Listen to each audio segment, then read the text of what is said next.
Hi, and we're back for the sand roads. Exchange across the Sahara followed. This follows the Silk Roads and the Sea Roads in this Commerce and Culture chapter. Alright, commercial beginnings in West Africa. A trans-African trade was based on environmental variation. In North Africa, manufactured goods. The Sahara had copper and salt deposits as well as dates. That would be the item that you eat, by the way. Agricultural peoples further south grew crops, they produced textiles, they even mined gold, and the earliest trade in the region was among the agricultural peoples in the Sudan.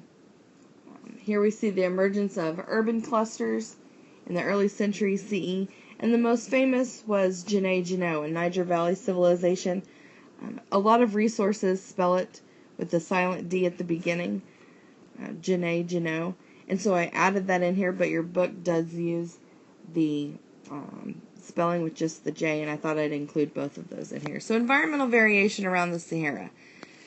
There are diverse environments in around the Sahara, each producing a different set of goods. To the north and along the shores of the Mediterranean were communities that produced such as weapons, tools, books, clothes, and glassware.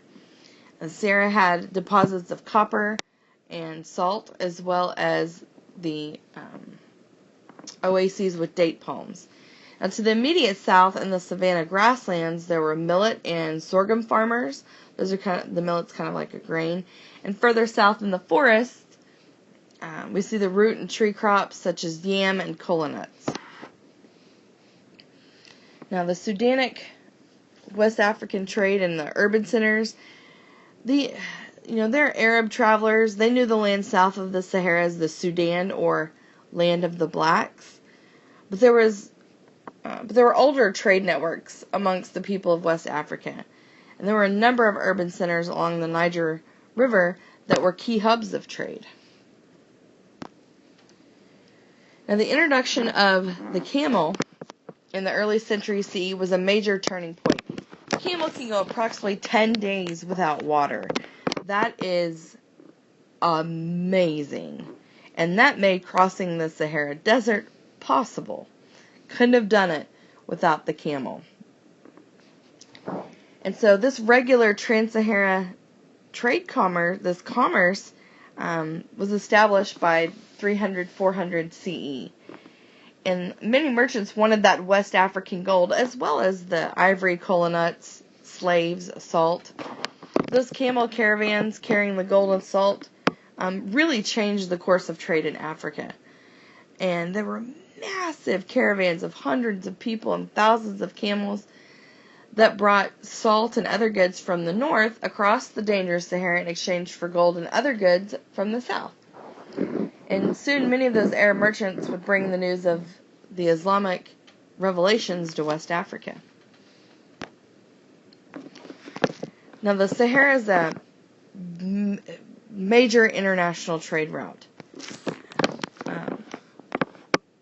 Huge, like I said, these huge caravans with hundreds of people and thousands of camels, some as many as 5,000 camels, traveled along the Sahara trade routes. And they'd been doing this, traveling the desert, for over 1,000 years. And actually, many empires became wealthy based on trade. Like those in Ghana, Mali, and Shanghai developed into wealthy states because of their monopoly control over Sahara trade routes and their access to plentiful gold deposits. And this trade that existed here encouraged new and larger political structures, and that's where the wealth of the empires that comes in. And we see the creation of those new states in the western and central Sudan. Now, all these were monarchies with elaborate court life, administration, and bureaucrats, even military forces, and they had a reputation for great riches. That's the abundance of gold deposits. Now, slavery in West Africa. Now, at first, women were the slaves. And as civilization developed, male slaves were used as officials, porters, craftsmen, miners, even agricultural laborers.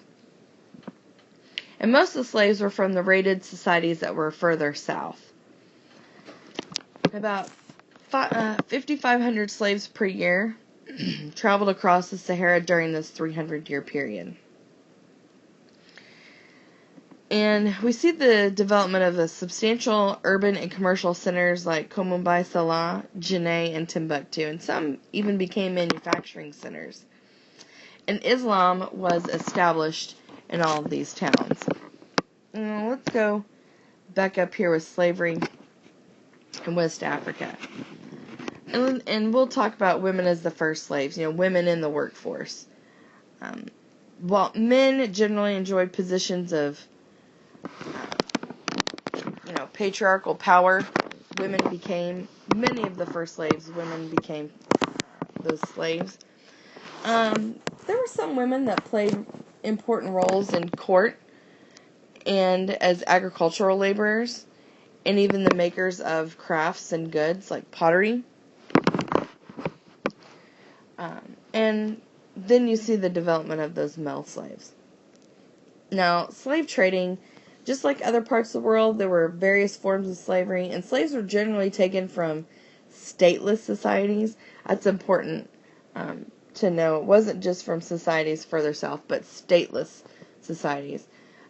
Some wealthy men had women from the eastern Mediterranean as slaves. They were exported to the Islamic slave markets of the north.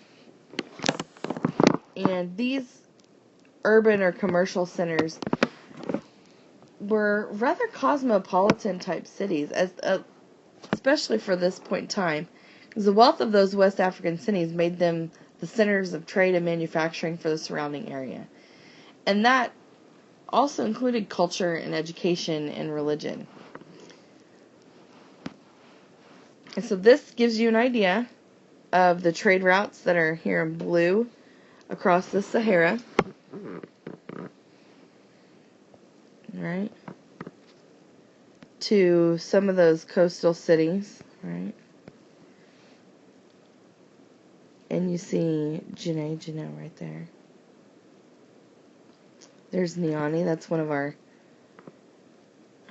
Islamic cities for your project. It is on the list. This here in green is the Kingdom of Mali, about 1350. To give you a time reference, it's about the beginning of the Renaissance in Europe. And here in red was Ghana, about 1000.